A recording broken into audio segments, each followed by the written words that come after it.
Welcome to ప్రజానాడి news.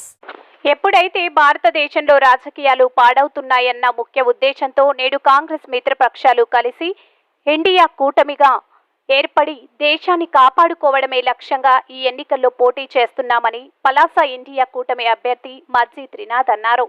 Srikakulam జిల్లా Palasa municipality private హాల్లో మంగళవారం ఏర్పాటు చేసిన ప్రెస్ మీట్లో మజ్జి మాట్లాడుతూ ఎన్నో ఏళ్లు పోరాటం చేసి సాధించుకున్న వైజాగ్ స్టీల్ ప్లాంట్ కూడా ప్రైవేటు పరం చేయాలనుకుంటున్న బీజేపీతో పోరాడడానికి సిద్ధమని అన్నారు. ప్రజలకు సేవ చేసే సదుద్దేశంతో రాజకీయాల్లోకి వచ్చానని, గెలిపిస్తే తప్పక అభివృద్ధి చేస్తానని అన్నారు.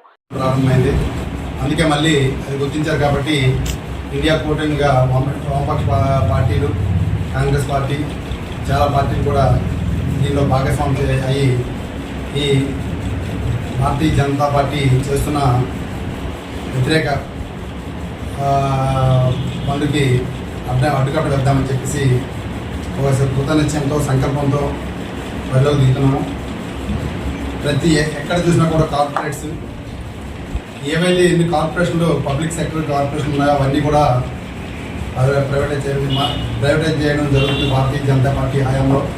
ఎస్పెషల్లీ మనకి ఎంతో పోరాటం తెచ్చుకున్న విశాఖ స్టీల్ ప్లాంట్ కూడా మనకి దాంట్లో ఒక పార్ట్ అయిపోయింది. సో ఇవన్నీ ఇంకా మాట్లాడాల్సింది ముందు ఉంది. ప్రస్తుతానికంటే మేము పరిచయం చేసుకోవడానికి ఈ ప్రెస్ మీట్ ఆర్గనైజ్ చేయడం జరిగింది.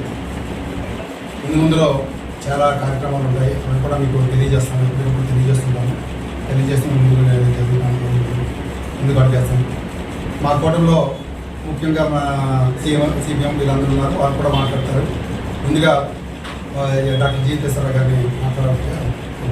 రాజారావు గారు నెక్స్ట్ ఏం చెప్పారో అవన్నీ చాలా చెప్పడానికంటే ఒక స్వచ్ఛమైన సంకల్పం ఉండి, దృఢ సంకల్పం ఉంటే చేయలేని పనులన్నీ కావు సార్. ఎందుకంటే నేను చాలా కేంద్ర ప్రభుత్వంలో పనిచేశాను. నేను చాలా ఇవన్నీ కూడా చాలా ఈజీగా చేయొచ్చు.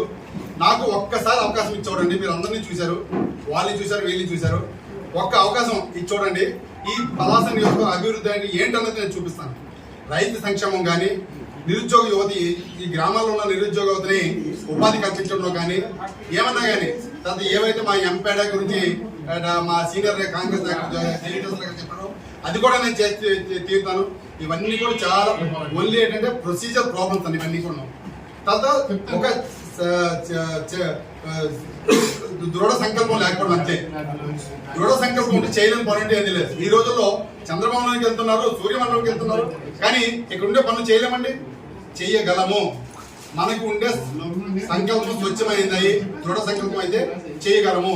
ఇవన్నీ కూడా మేము చేసి చూపిస్తాము. నాకు ఒక్క అవకాశం ఇవ్వండి. 5 సంవత్సరాలు ఏం చేస్తానో మీరు చూస్తారు. పలాస నియోజకవర్గం అభివృద్ధి అంటే ఎలా ఉంటుందో మేము చూపిస్తాం.